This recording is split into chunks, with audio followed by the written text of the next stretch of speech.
Un crash aérien mortel au Brésil embrase tout un quartier. On aurait dit qu'une bombe avait explosé. Les données de la boîte noire sont troublantes. Regardez le moteur 2, la puissance fait le grand 8. J'étais stupéfait car ce n'est pas censé arriver. Pour expliquer le crash du vol TAM 402, les enquêteurs vont devoir essayer une autre méthode. Voyons ce que ça donne. Une méthode totalement inédite. Et ça s'est avéré très révélateur. Oh non, pas ça.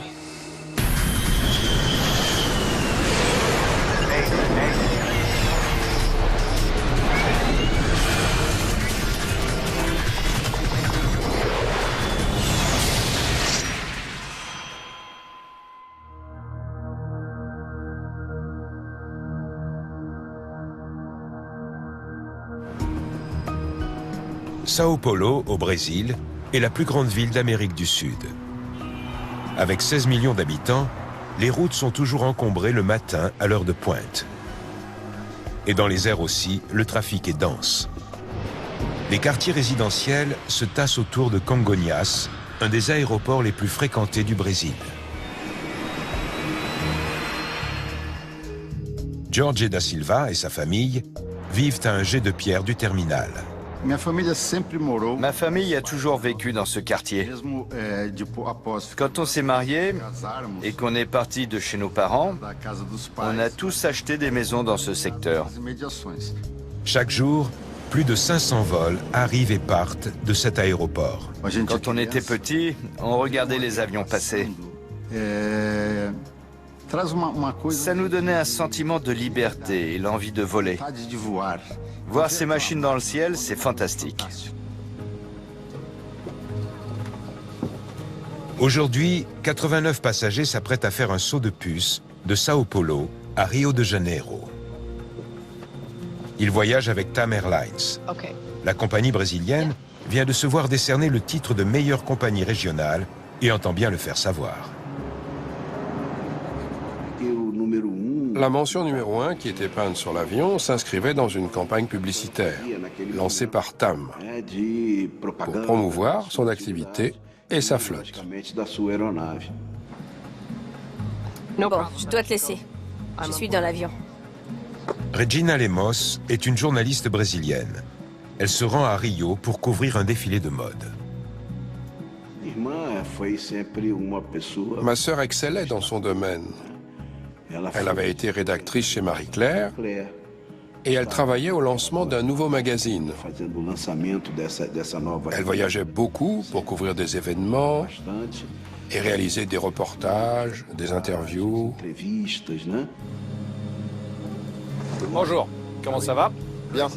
Un des pilotes les plus chevronnés de TAM est aux commandes.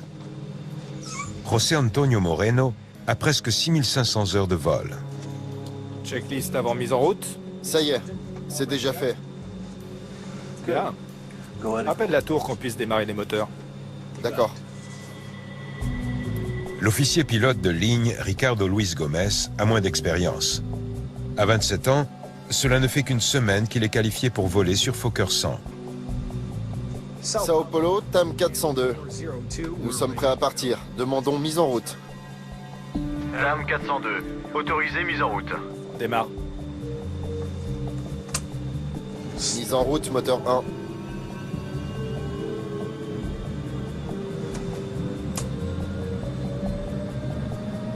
Mise en route, moteur 2. L'avion court-courrier est propulsé par 2 moteurs Rolls-Royce. D'accord, je range ça. Ronaldo Jenkins n'est pas seulement le frère de Regina, c'est aussi un expert en aéronautique. C'est un vol court. Normalement, il y a 35 minutes de trajet entre Sao Paulo et Rio. Et il y a environ 5 vols par heure. C'est donc une ligne très fréquentée. TAM 402. Autorisé décollage, piste 17 droite. Allez, on y va. Poussez le décollage. Il est 8h26. Le vol 402 s'élance. Quand on roule sur la piste, on accélère jusqu'à une vitesse appelée V1. C'est à ce moment-là que l'équipage doit choisir entre 2 options. Interrompre le décollage ou poursuivre avec la longueur de piste restante. En pleine accélération, une alarme retentit. Regarde, qu'est-ce que c'est? C'est l'automanette. Elle est hors service. Une alarme avec un seul coup de carillon et sans conséquence au décollage. À ce stade, ce n'était pas une raison suffisante pour interrompre le décollage.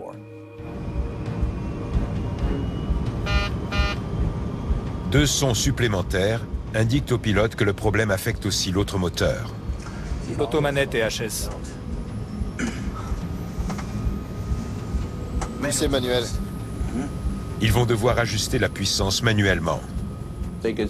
Ils pouvaient tout à fait passer en mode manuel. Il n'y avait rien d'alarmant.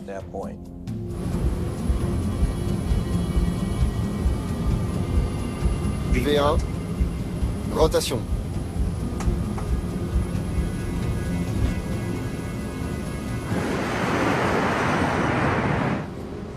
En apparence, c'est un décollage de routine.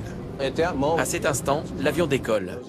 Son nez pointe vers le haut, il accélère et prend de l'altitude. Tous ces paramètres sont normaux et positifs.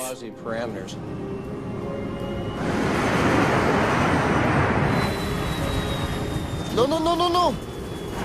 Mais alors qu'il est à moins de 50 pieds, l'avion penche dangereusement à droite. Le commandant de bord doit le redresser au plus vite. Ça arrive au pire moment. L'avion perd de l'énergie. Sa vitesse R chute de 2 nœuds par seconde. Et la vitesse, c'est la vie. Il est donc vital de résoudre ce problème dans les plus brefs délais.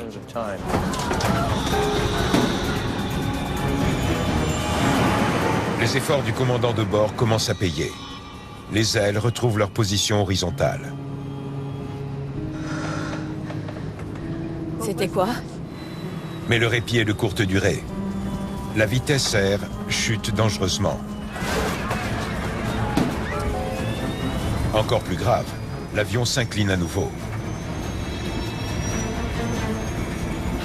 Terrain, redressé. L'équipage a dû vivre un instant atroce.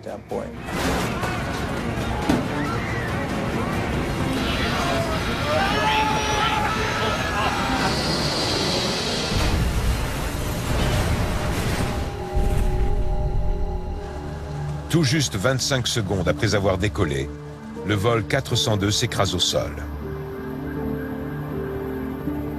En un instant, le quartier de Jabaquara est en ruine. Un avion de ligne vient de tomber du ciel. Les maisons sont détruites.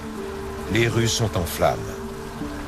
Les secours arrivent rapidement, mais il y a peu d'espoir de retrouver des survivants parmi les 95 occupants du Fokker. On s'attend aussi à trouver de nombreuses victimes au sol. La terrible nouvelle se répand comme une traînée de poudre. Mon frère m'a appelé et m'a dit « Un avion est tombé sur ta maison, viens vite ». Jorge da Silva se précipite chez lui, sans trop savoir à quoi s'attendre. Mon frère est un blagueur. Au début, je ne l'ai pas cru. Mais j'ai entendu la terreur dans sa voix. Ses parents sont piégés au cœur du brasier.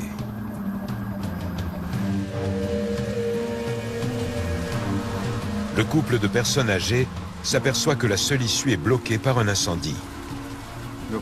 Mon père s'est retourné et a vu que la pièce était en ruine. Ils se sont précipités au rez-de-chaussée et se sont retrouvés face aux flammes. S'ils ne sortent pas rapidement, ils risquent d'être la proie des flammes.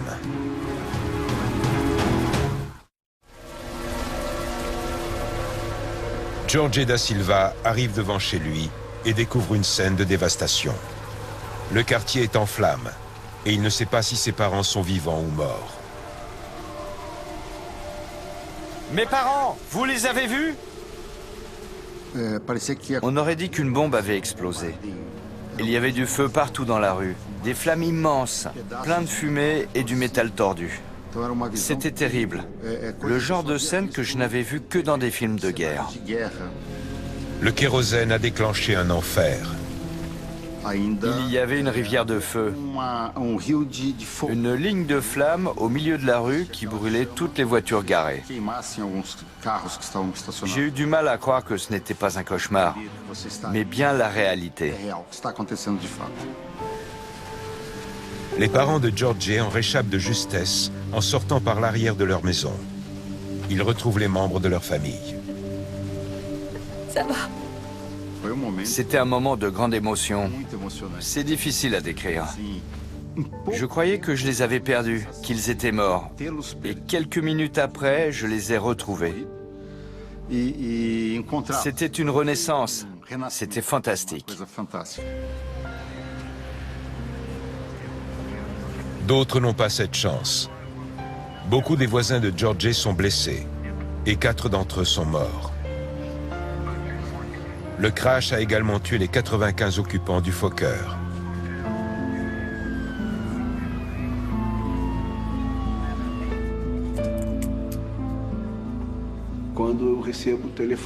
Mon fils m'a appelé et m'a dit qu'il avait appris à la télé que Regina, ma sœur, était dans l'avion. Je savais qu'il n'y avait aucun survivant. C'est à cet instant que j'ai compris qu'elle était morte. Peu après la catastrophe, une compagnie d'assurance demande à Ronaldo Jenkins d'enquêter sur le crash du TAM 402. Mais la mort de sa sœur l'en empêche. J'ai informé la compagnie d'assurance que je ne pouvais pas honorer cette mission, car j'étais désormais émotionnellement impliqué dans cette affaire. Partout au Brésil, l'ampleur de la catastrophe frappe les esprits. C'est le pire crash aérien de l'histoire de Sao Paulo. Cette tragédie a marqué l'histoire du Brésil. Comme elle s'est produite dans une ville et dans la plus grande ville du pays, ça a affecté tout le monde. Des enquêteurs de l'armée de l'air brésilienne arrivent sur le site du crash. Le commandant Carlos da Conceição dirige l'équipe. Quand je suis arrivé, c'était vraiment une scène d'apocalypse. L'avion avait tout détruit sur son passage. Les maisons, les voitures, tout. On aurait dit une zone de guerre. Il comprend immédiatement que l'accident aurait pu être encore plus dévastateur. Au moins les enfants étaient à l'école.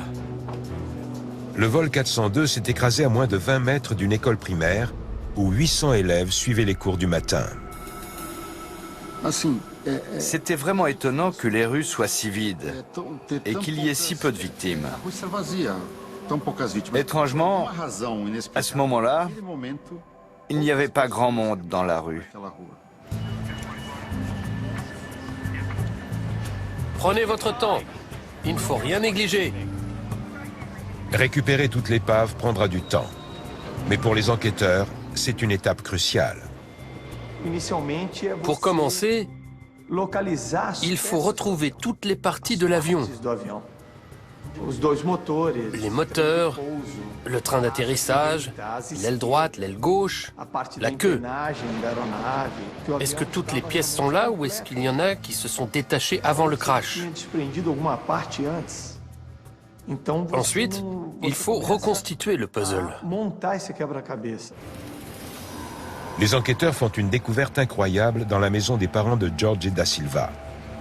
Le train d'atterrissage du Fokker a traversé le toit et s'est écrasé sur le lit du couple. C'est un miracle qu'ils aient survécu. J'ai appris plus tard que le train d'atterrissage pesait environ 2 tonnes. Si mes parents avaient été là, ils auraient été tués. L'une après l'autre, toutes les pièces importantes sont retrouvées sur le site du crash. Tenez. Très bien. On dirait que tout est là. Cela confirme que l'avion n'a pas perdu de pièces en vol. On sait que l'appareil est devenu incontrôlable à très basse altitude.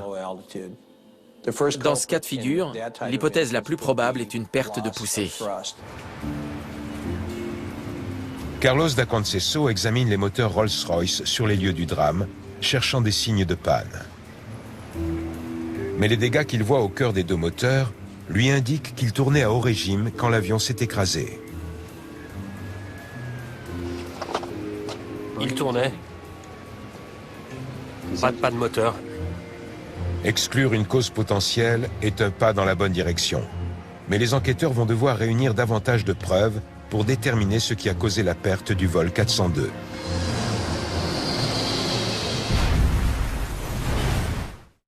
Venez, allons voir par là. Maintenez ces gens à l'écart, s'il vous plaît.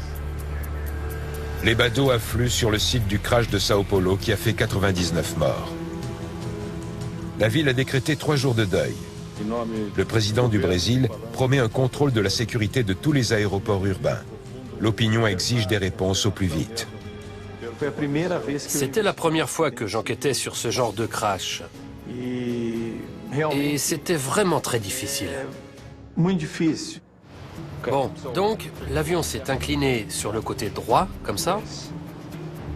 Des témoins oculaires affirment que l'avion penchait fortement à droite juste avant de s'écraser. À chaque fois que les dépositions des témoins décrivent un avion qui tangue, qui roule, ou une surface de contrôle qui bouge, ça éveille l'intérêt de l'enquêteur. Des débris trouvés à Jabaquara sur les lieux du crash confirment les témoignages. L'aile droite a été retrouvée plantée dans un immeuble. L'avion s'est incliné et son aile a tranché le bâtiment, comme un couteau. Un virage serré sur l'aile droite aurait provoqué une perte de portance et entraîné un décrochage de l'appareil. Mais pourquoi le Fokker était-il si incliné ?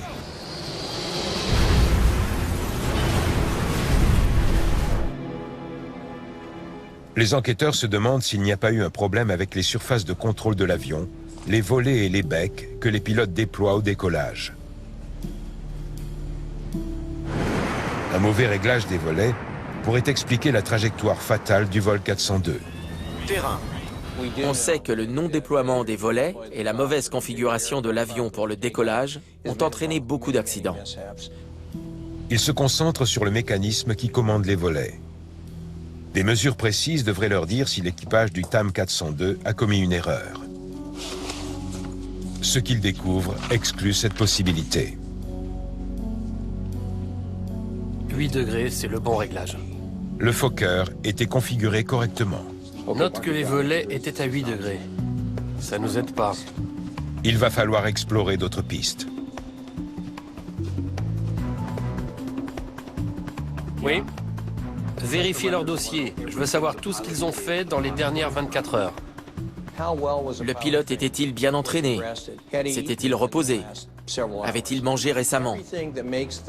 Il faut trouver le grain de sable qui a grippé la mécanique de l'interaction homme-machine avant l'accident.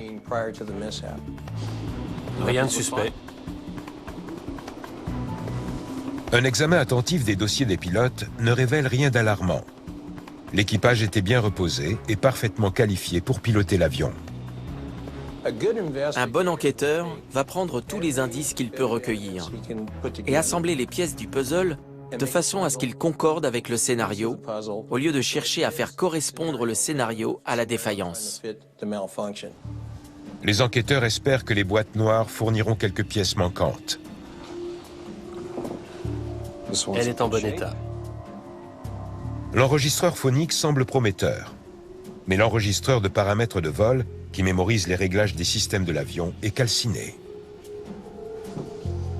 J'espère qu'il sera exploitable.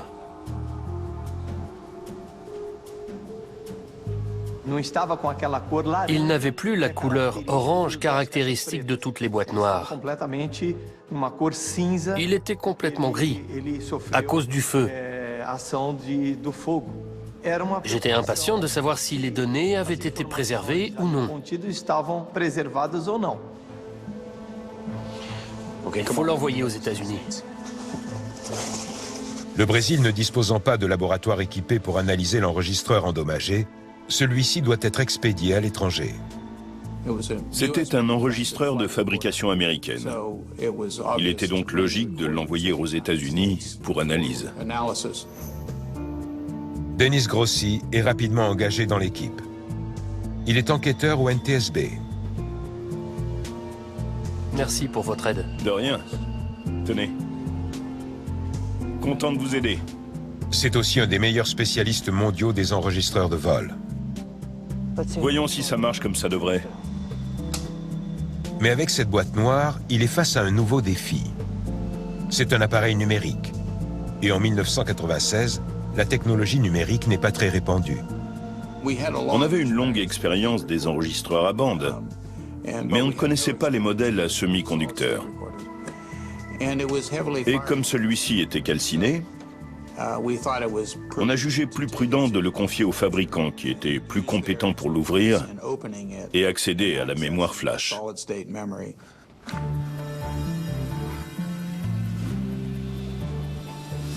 Voilà, allons-y. Les données de l'enregistreur pourraient être un énorme atout pour l'enquête. Doucement. Mais il ne sera pas facile d'y accéder. On ressent toujours la même impatience. Est-ce que les données vont être détruites ou est-ce qu'elles sont intactes? Dans quel état est la mémoire? Est-ce qu'on va revenir bredouille? Ou est-ce qu'on va découvrir un indice exploitable?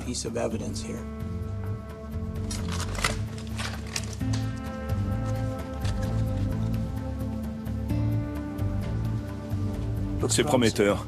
Je croise les doigts. La vulnérabilité se situait au niveau des puces. Si vous en cassez une, c'est terminé. Et si elle se détache du circuit, il faut faire une récupération directement sur la puce, ce qui est très difficile. Les enquêteurs connectent la carte à un ordinateur et tentent de transférer les données.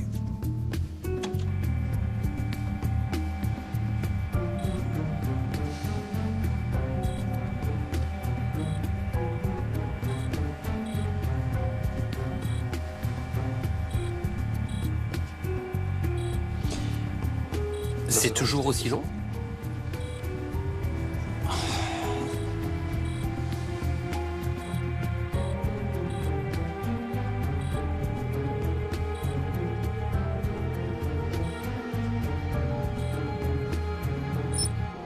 Les données sont intactes.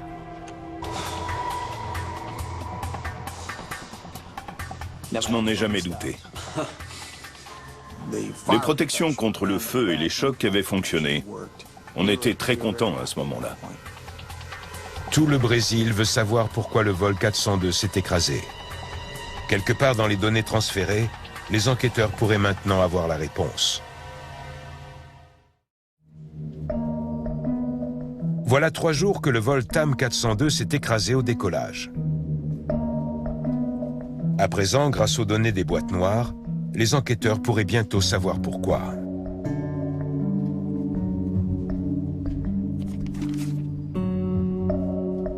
L'enregistreur de vol a mémorisé des dizaines de paramètres sur le court vol du Fokker 100. Cet enregistreur est relié à 106 capteurs qui nous indiquent quels étaient les réglages de l'avion.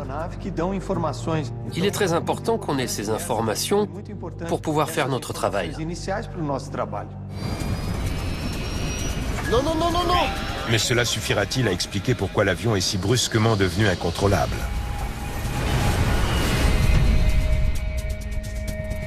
En examinant les données, les enquêteurs remarquent immédiatement quelque chose d'inhabituel. Regardez le moteur 2. La puissance fait le grand 8. Le fait que la poussée ait augmenté et diminué à plusieurs reprises avant de finir au niveau maximal était très troublant. Pourquoi ces variations? Après avoir fluctué plusieurs fois, la puissance du moteur atteint enfin son maximum, le réglage normal pour le décollage. La cause de ce phénomène n'était pas très claire. Était-ce un système automatisé qui fonctionnait mal? Ou est-ce que ça résultait d'une action de l'équipage?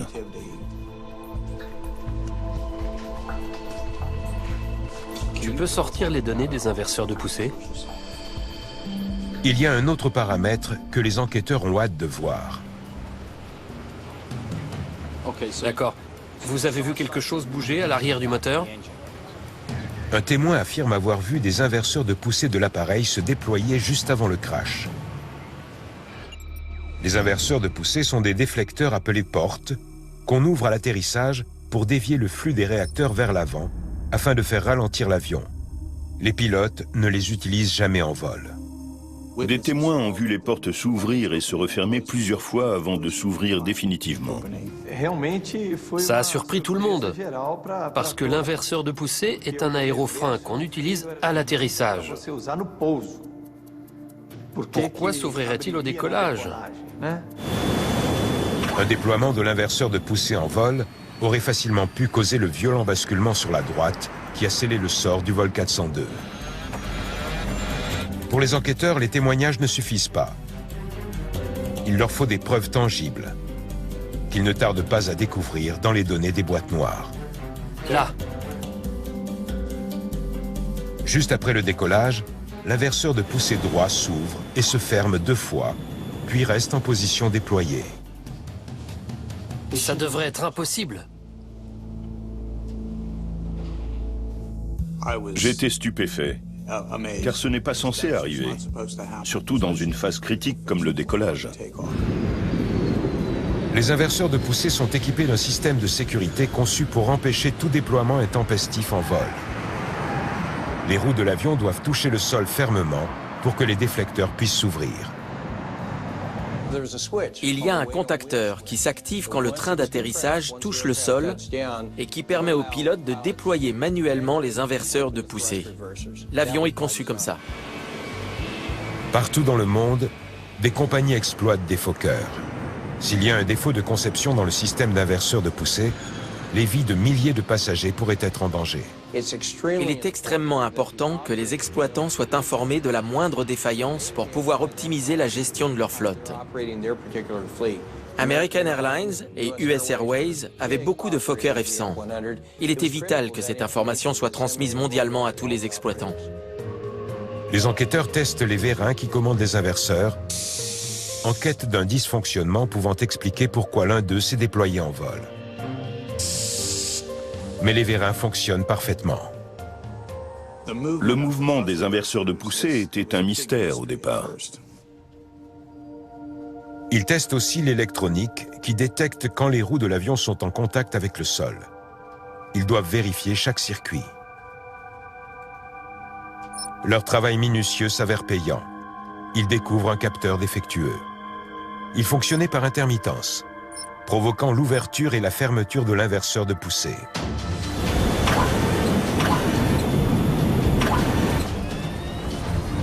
Ce qui a semé le chaos dans le cockpit. La panne était intermittente.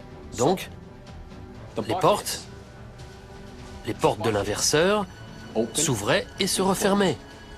Et se rouvraient. Chaque fois que ces portes s'ouvraient et se fermaient, un moment de lacet différent s'exerçait sur l'avion.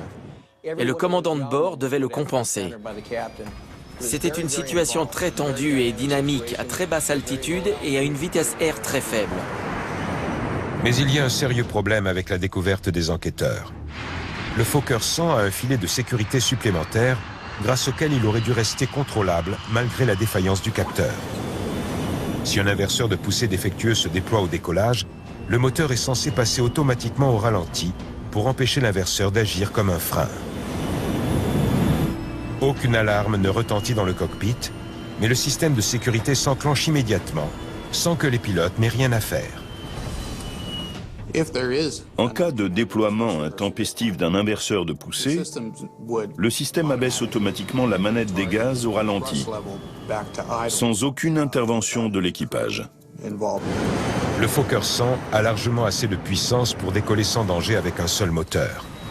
La question subsiste donc. Pourquoi le vol 402 s'est-il écrasé peu après son départ de Congonhas?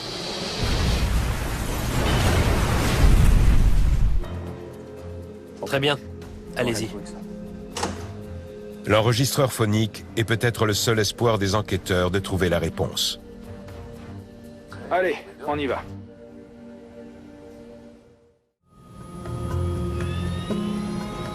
Poussée de décollage. Rotation. Les enquêteurs écoutent attentivement les sons enregistrés dans le poste de pilotage du vol 402. Quand on a commencé à écouter l'enregistrement, on n'a rien remarqué de suspect au début du décollage. Le matériel, les pilotes, tout était normal. Regarde. Qu'est-ce que c'est? Mais 4 secondes plus tard, une alarme retentit. C'est l'automanette. Elle est HS. Non, c'est rien, c'est pas un problème. Le commandant Moreno parle calmement au copilote qui débute sur cet avion. Il lui explique que l'automanette ne fonctionne plus et il poursuit la procédure de décollage. Pourquoi est-il si calme et pourquoi ne réagit-il pas? Parce que la désactivation de l'automanette n'empêche pas le décollage. Alors que l'avion accélère le long de la piste, les pilotes semblent le maîtriser parfaitement. Rotation.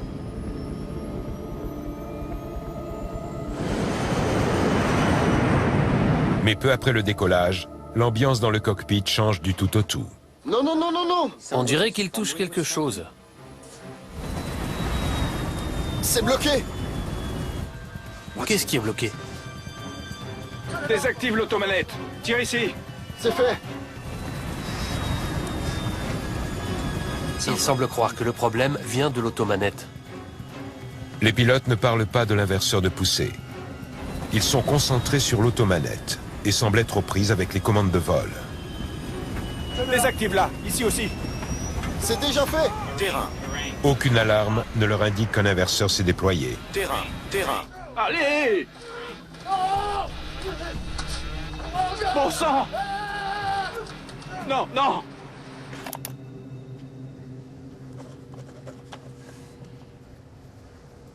Ils n'avaient aucune idée de ce qui se passait. Les enquêteurs comprennent que l'équipage était désemparé. Mais ils ignorent toujours ce que les pilotes faisaient dans ces dernières secondes cruciales. Il fallait découvrir ce qui s'était passé pour que ça ne se reproduise plus.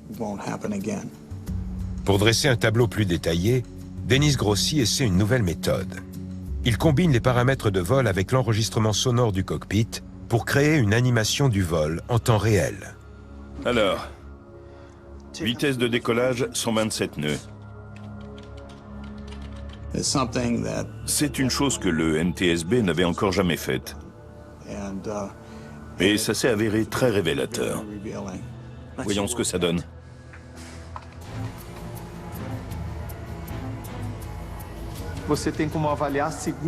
On peut voir seconde par seconde ce qui s'est passé pendant l'accident, ce qui nous aide beaucoup à reconstituer le fil des événements.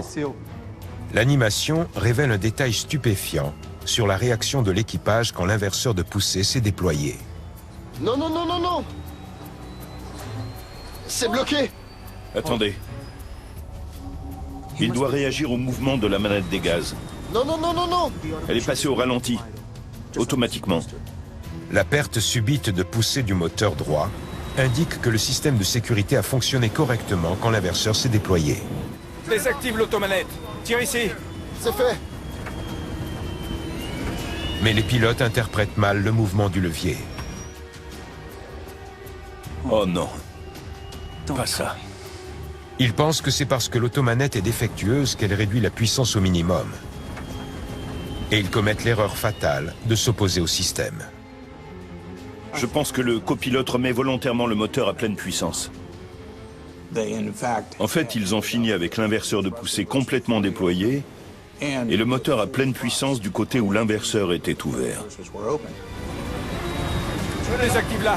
Ici aussi. C'est déjà fait! Avec un moteur à pleine puissance en avant et l'autre à pleine puissance inverse, l'avion devient rapidement incontrôlable et entame un plongeon fatal. Terrain. Terrain. Redressé. Bon sang! Terrain. Terrain. Une fois qu'il a remis plein gaz, il n'avait aucune chance. L'animation contribue à révéler que les gestes de l'équipage sont pour beaucoup dans le crash du vol 402. Mais elle soulève aussi de nouvelles questions. Pourquoi les pilotes étaient-ils si désemparés face à un automatisme conçu pour assurer la sécurité de leur avion?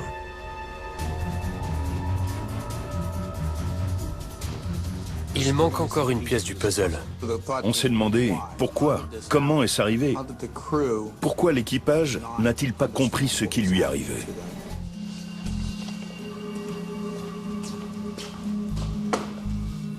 Voyons combien de temps ils ont été formés. Carlos da Conceição veut savoir comment la compagnie entraîne ses pilotes à réagir au déploiement accidentel d'un inverseur. On s'est aperçu que Tam avait consulté Fokker pour savoir s'il était nécessaire d'apprendre aux pilotes comment se comporter en cas de déploiement des inverseurs de poussée au décollage.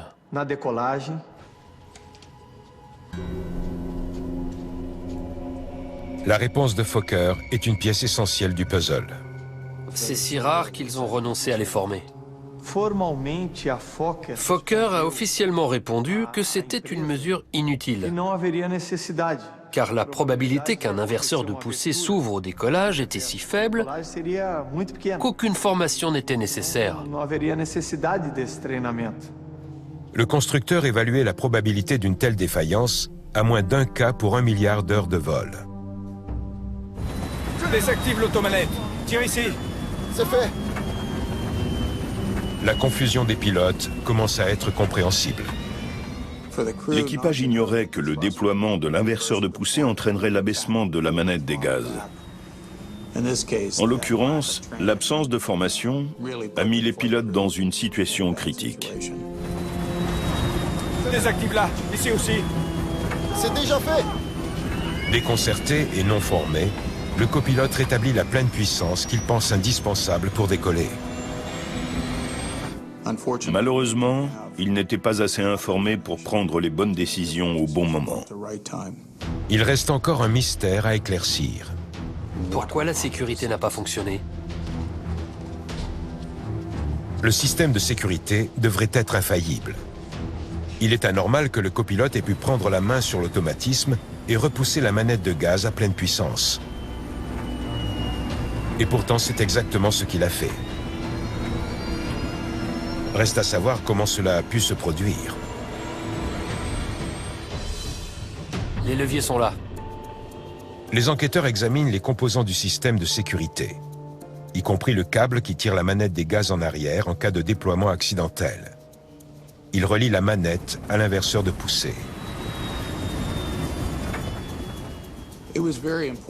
Il était très important de vérifier dans quel état se trouvait le câble et de déterminer pourquoi la manette des gaz et la poussée s'étaient comportées de cette façon. Il est relié à l'inverseur. Le câble est en bon état. Mais il y a un problème. 2 connecteurs se sont séparés. C'est une découverte surprenante. Ce câble est conçu pour résister à une traction colossale de plus de 280 kg. Personne ne peut tirer aussi fort.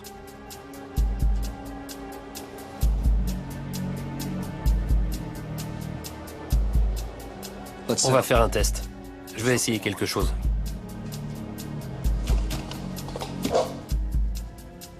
Les enquêteurs décident de tester un câble identique.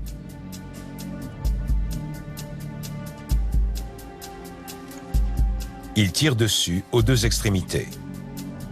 Pas seulement à l'endroit où il est relié aux manettes des gaz, mais aussi du côté opposé, où il est relié à l'inverseur de poussée. Ils connaîtront bientôt sa résistance exacte.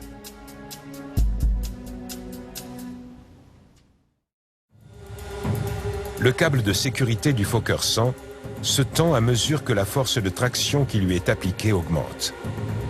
Quand cette force dépasse les 400 kg, il finit par céder. Le câble s'est rompu au niveau d'un raccord à démontage rapide qui permet aux techniciens de maintenance de le connecter et de le déconnecter facilement. Et ça s'est avéré être le point faible du système. Mais malgré ce point faible, le câble a supporté une force supérieure à celle qu'aurait pu exercer le copilote. Je me demande avant tout comment les limites du système ont pu être dépassées. Comment ce composant a-t-il cédé? Les enquêteurs avancent une nouvelle hypothèse étonnante pour expliquer ce qui s'est passé. Ça a commencé par la panne électrique. Un capteur défectueux déverrouille l'inverseur de poussée droit. L'automanette se déconnecte pour que le système de sécurité puisse contrôler la poussée. Après le décollage, l'inverseur se déploie. Non, non, non, non, non! Le système réduit la puissance moteur, mais l'équipage ne comprend pas ce qui se passe et aucune alarme ne retentit dans le cockpit.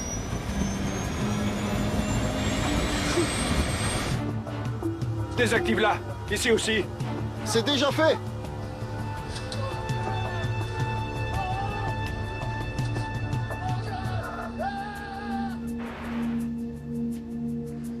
À 3 reprises, le système de sécurité a réduit les gaz. Et à 3 reprises, le copilote a repoussé la manette et remis les moteurs à pleine puissance. Les enquêteurs en concluent que la dernière fois que la manette des gaz est passée au ralenti, le copilote l'a repoussée en avant de toutes ses forces. C'est une réaction naturelle. Le but, c'est de faire voler l'avion le plus haut et le plus vite possible. Vu les informations dont disposait cet équipage, j'ose affirmer que 99% de leurs collègues auraient eu exactement la même réaction. La manette des gaz étant maintenue en avant, lorsque l'inverseur de poussée s'ouvre à nouveau, le copilote pousse pendant que le système tire. La force combinée excède la limite prévue par le constructeur. Le câble se rompt.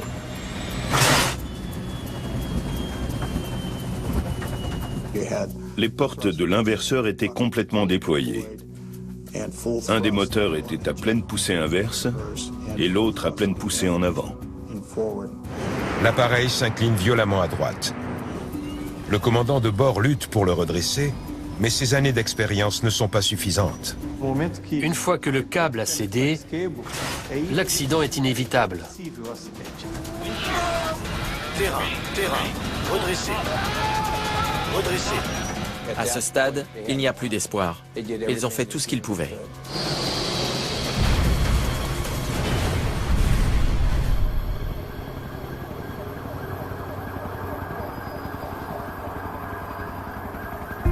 Les enquêteurs concluent que le crash a été causé par une combinaison rare de défaillances, ayant toutes contribué à un accident qui aurait dû être impossible.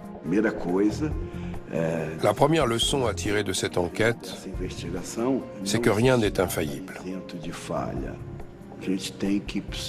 Il faut des directives, de l'information et de l'entraînement pour aider les pilotes à adopter la bonne attitude face à une situation d'urgence, aussi improbable que puisse être cette urgence.